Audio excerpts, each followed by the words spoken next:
You can see Bush's popularity shot up after the 9/11 terrorist attacks. This is very common when America appears to be under threat. We tend to rally behind the president. Same thing happened to his father when we invaded Iraq to push Kuwait out. You see another spike there when we invade Afghanistan, and then a third one when we invade Iraq. This is very normal, rallying around the president during times of war. But other than those three moments, you see a steady decline in the Bush in approval of the Bush administration and its policies. His trickle-down tax cuts for the wealthiest Americans were unpopular. His education program, No Child Left Behind, was perceived as yielding no results. His attempts to privatize Social Security were incredibly unpopular, and his repeated expansion of his claims of executive power began to become very controversial. Bush was attacked for using executive orders to get around Congress and skirt the Constitution, or using signing statements on bills Congress had passed to change what those bills actually meant and implement them however he wanted. In 2004, he's able to win by attacking John Kerry, who's a war hero's war record. But by 2008, he's the least unpopular president in the history of polling, as you see him getting down there to 25%. He is more unpopular than Truman or Nixon or LBJ when he leaves office. A lot had contributed to this. What was perceived as the Bush administration's ineffective response to Hurricane Katrina, the Justice Department scandals where the Justice Department was being politicized to try to win elections for the Republicans, Bush's rejection of civil liberties in the name of fighting terrorism, the torture scandals, the detainees. The Supreme Court twice told the Bush administration they had to release the detainees, or some of the detainees in Guantanamo Bay, and the Bush administration just ignored them. But in the end, it will be the economic collapse that really drives the final nail in the coffin of Bush. In the election of 2008, it's an interesting election because it's the first time since 1952 where there's not an incumbent president or a vice president running. And so you have a wide open primary on both sides. John McCain will emerge. John McCain, a Vietnam War hero and an outspoken and popular and well-known senator for a long time from the state of Arizona, will emerge with the Republican nomination. The Democratic primary will come down to a fight between Hillary Clinton, Bill Clinton's wife, an accomplished attorney in her own right, senator from New York, and the first former First Lady to run for president, and Barack Obama. Of course, both of them offered quite a bit historically in the sense that Barack Obama is obviously half black and Hillary Clinton is a woman, both of which would be new in the White House, at least as president. Obama, born in Hawaii, raised in Kansas. He had gone to Harvard and had built his political career in Chicago.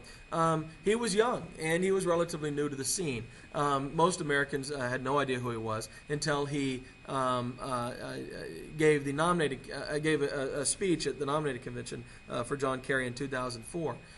He will be elected to the Senate that year and will have only served 4 years in the Senate, making him a relatively inexperienced candidate for president. But Obama runs an effective campaign, and there's a great deal of energy and excitement around his promise of change and the fact that we might actually elect a president who's not white. And so Obama is able to win. At the end of the day, I know people don't necessarily understand this, but relatively statistically easily, the Democratic primary. And we have Barack Obama facing John McCain in the 2008 election. The big issues were the Iraq War, which Obama said we needed to withdraw from, and McCain tended to support, whether or not we should reform health insurance, and taxes. Should we keep the Bush tax cuts, or should we roll those back to begin to try to pay down some of our debt? But what came to dominate the election was the economic collapse of 2008. Obama, who was winning before the collapse, will really be cemented as the victor because of the collapse and the way that plays out. The McCain campaign, which is struggling to get excitement, struggling to get a lot of coverage, a lot of energy. The attendance at his rallies are relatively low to Obama's, which are enormous. He will make the decision to choose Sarah Palin, the attractive but, like Obama, relatively young and relatively inexperienced governor of Alaska. who will give him a brief bump as she makes a good impression, particularly for Republican voters at the Republican National Committee, but then will commit a long series of blunders, and people will begin to question whether or not she's qualified to be president should something happen to McCain. But in 2008, the economic collapse is going to be the thing that overrides all other issues. The housing bubble, for a long time, the Bush administration had pursued policies to keep inflation and interest rates very low. And banks had, because of deregulation of lending, banks had become willing to make loans to riskier and riskier applicants. And by 2008, some of these loans, many of these loans, were unable to pay for their loans. Now, this in and of itself would have been bad enough. But what the banks were then doing is taking those loans, chopping them up into little bitty pieces, and selling them as bundles of little pieces of people's mortgages. And then they were using the rating agencies, who tell you how reliable an investment is, which were paid by the banks, to get these really bad investments rated as good investments in something called the derivatives market. And then they would bet against their own investments. It was quite a scheme, and it made a whole lot of money for them while it worked. And then it didn't work. Lehman Brothers will collapse in 2008, and that will be kind of the beginning of the notion that there's a real problem. Lehman Brothers is a big investment house. Bear Stearns, another one, will collapse after that. And then we see a series of banks and investment houses and the insurance company AIG either collapsing and just simply disappearing, or collapsing and then being gobbled up by other larger companies. The Bush administration response to this is to suggest that we use American taxpayer money and bail out the banks. Now, many people on the left say, why don't we bail out the homeowners who can't pay their mortgages, and then they would pay the banks anyway. But Henry Paulson, Bush's Secretary of the Treasury, will present a 2-page bill that essentially proposes that we give a few $1 trillion to the bank. Now, we know today that the Fed had already given the banks more than $10 trillion on top of the money that we gave in what we call TARP, which is what we call this relief program for the banks.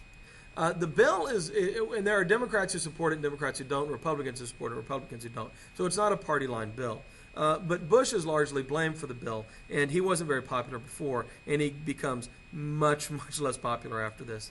McCain announces he's going to suspend his campaign and fly to Washington right away to solve this problem. And then he goes and does an interview on CBS.